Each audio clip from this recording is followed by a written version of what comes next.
شیعہ بچوں کو شکریہ، ایسے شکریہ، شیعہ بچوں کو ہوم ورک یہ ہے کہ اپنے علاقے کے سنی عالم کے دروازے پر مٹھائی کا ڈبہ لے کے جاؤ،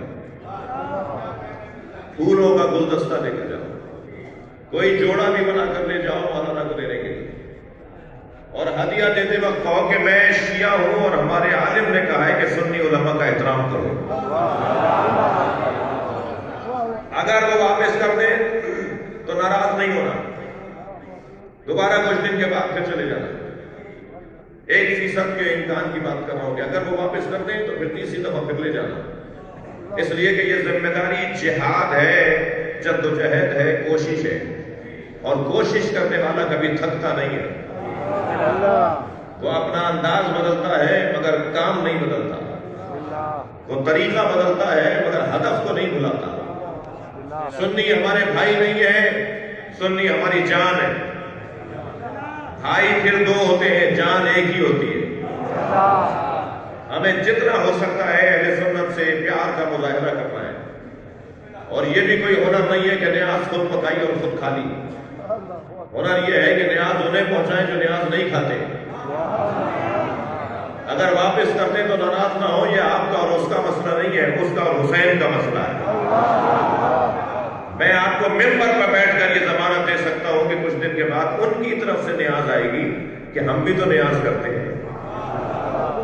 اخلاق سے بہتر کوئی کام نہیں ہے، اخلاق سے بہتر کوئی تبلیغ نہیں ہے۔ جب آپ اور میں کالے کپڑے پہن کر اپنے علاقے میں نکلتے ہیں تو ہم امام حسین کے ذکر کے سفیر بن کر نکلتے ہیں۔ لہذا ہمارے رویوں سے، ہمارے طریقوں سے انتہائی درجے کا مظاہرہ ہونا چاہیے جس میں پیار اور محبت ہو۔ ابھی تو حضور ہماری قوم کے اخلاقی معاملات کچھ بہتر ہونے کی ضرورت ہے، کچھ بہتر کرنے کی ضرورت ہے۔ ابھی بہت اچھے حالات ہمارے نہیں ہیں، تب ہمارا دشمن پریشان ہے۔ اگر ہمارے اخلاقی حالات اور کردار کے اعتبار سے ہم اور بہتر ہو گئے تو یہ ہمارا دشمن میوزیم میں بھی نہیں ملے گا، تاریخ میں گم ہو جائے گا، ان کی کوئی حیثیت ہی نہیں ہے۔ تشیع سے دشمنی کرنے کے لیے قابلیت چاہیے جو ان میں نہیں ہے۔ جی جنگ صفین میں ایک شخص مولا علی کے سامنے آ گیا، مولا کی تلوار کو دیکھ کے کپڑے اتارنے لگا۔ مولا نے منہ موڑ کے فرمایا یہ اس قابل نہیں ہے، علی اس میں تلوار چلا ہے، علی سے لڑنے کے لیے کسی مرد کو آنا چاہیے۔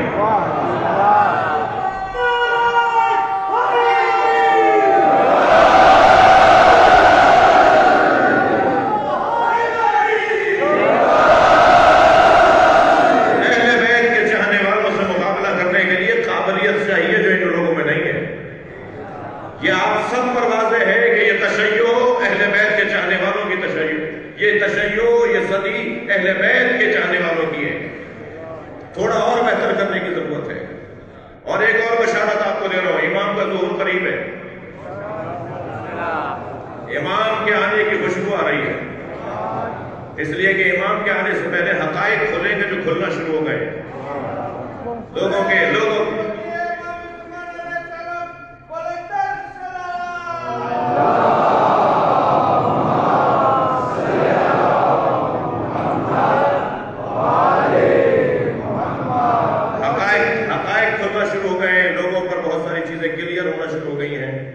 بہت ساری چیزیں واضح ہوتی چلی جا رہی ہیں۔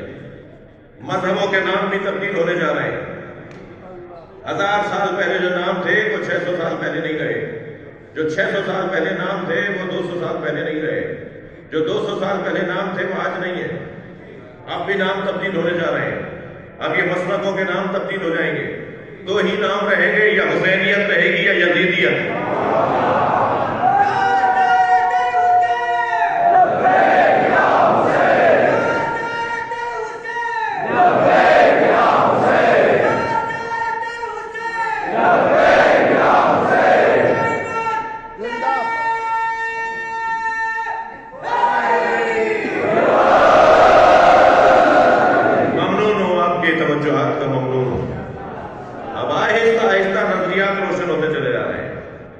صرف پاکستان دو قومی نظریوں پہ نہیں بنا تھا، اللہ نے یہ ساری کائنات دو قومی نظریوں پہ بنائی ہے۔ شجرہ طیبہ، شجرہ خبیثہ، آیات محکمہ، آیات متشابہ۔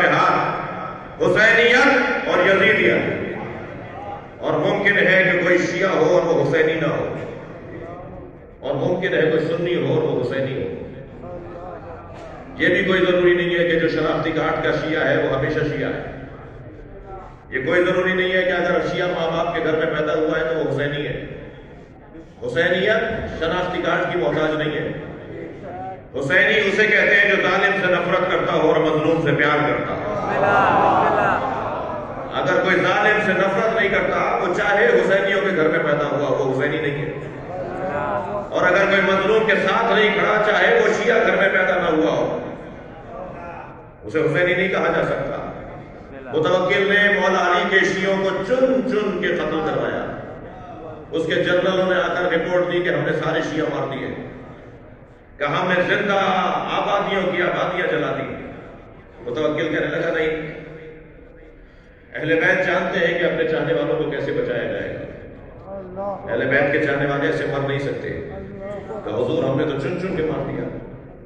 کہنے لگا نہیں، کھرے بازار میں، چلتے رستے پر، جی شارع عام پر کسی پر بلا وجہ ظلم کرو. جو بھی حمایت کرنے نکلے سمجھو شیعہ. اور ایسا ہی ہوتا تھا، رستوں میں ظلم ہوتا تھا، زیادتی ہوتی تھی. جو لوگ نکل کے باہر آتے تھے، کیوں مار رہے ہیں اسے، اس کی حمایت کرتے تھے، اسے پکڑ کے لے جاتے تھے اور وہ شیعہ نکلتا تھا. اہل بیت کا چاہنے والا وہ ہے جو ظالم سے نفرت کرتا ہو. اہل بیت کا چاہنے والا وہ ہے جو مظلوم کی حمایت کرتا ہو. اور یہی انداز حضرات گرامی صدیوں سے ہم لے کے چل رہے ہیں. فلسطین میں ایک گھر بھی شیعوں کا نہیں ہے. فلسطین میں ایک گھر بھی شیعوں کا نہیں ہے. مگر سب سے زیادہ فلسطینیوں کی حمایت اگر کوئی کرتا ہے تو والی والے کرتے ہیں. دنیا جہان میں جہاں جہاں ظلم ہوتا ہے وہاں حمایت کرنے کے لیے اگر کوئی آگے نکلتا ہے تو والی والے نکلتے ہیں. بعض ہمارے ہی میرے قبیلے کے دوستوں کا خیال ہے کہ رونا مقصد نہیں ہے. یہ کیا بات ہوئی، آپ نے 1 گھنٹے کی خطاب کیا، اس میں رلاتے رہے، فلاں 4 ذاکر پڑھ کے چلے گئے، وہ صرف رلاتے رہے. ہم رونے کے لیے پیدا نہیں ہوئے میرے بھائیوں. کچھ دیر کے لیے مجھے برداشت کر لینا، ہم رونے کے لیے پیدا ہوئے. میں آپ کو کسی کو خوش کرنے کے لیے نہیں کہہ رہا. جب تک گریے کا فلسفہ روشن نہیں ہوگا یہ الجھن دور نہیں ہوگی. گریے کا فلسفہ ہے دل کو نرم بنانا. اور جس کا دل نرم ہو جاتا ہے، جس کا دل نرم ہو جاتا ہے، وہ کسی کو رلاتا نہیں ہے. جو ساری قوم رونے کی مشق کر رہی ہے پوری دنیا میں، یہ کسی کو نہیں رلاتی. اور جو روتی ہوئی قوم نظر آتی ہے، ابھی میرے بھائی مرثیہ پڑھ رہے تھے، مجھے مصرے سمجھ میں نہیں آ رہے تھے مگر ماحول تھا، میں چند چہروں کو دیکھ رہا تھا کہ رو رہے، آنسو نکل رہے تھے لوگوں کے. جی بڑے بڑے معتبر لوگ، جو ساری قوم رونے کی مشق کر رہی ہے. دنیا میں سب سے زیادہ بہادر قوم وہی ثابت ہوئی ہے جو حسین پہ روتی ہے.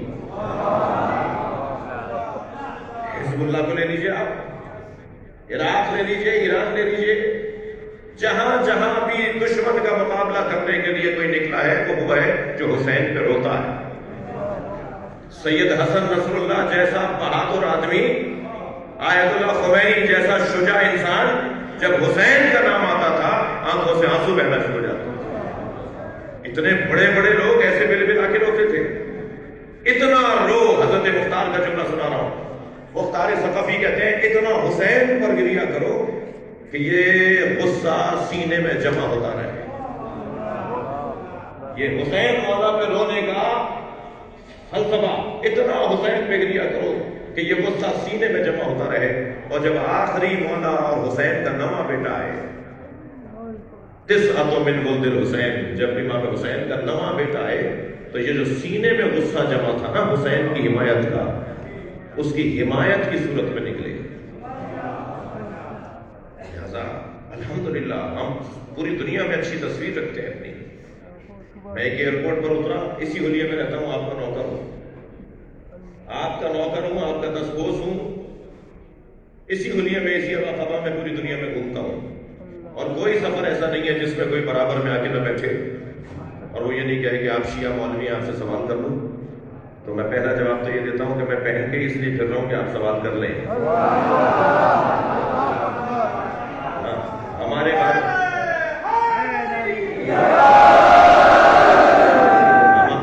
بارے میں آپ فیصلہ کرتے ہیں، ہم سے پوچھتے نہیں ہیں. کالے کپڑے میں پہنتا ہوں تو دلیل بھی میں دوں گا نا. یا علی مدد میں بولتا ہوں تو دلیل بھی علی مدد پر میں دوں گا نا.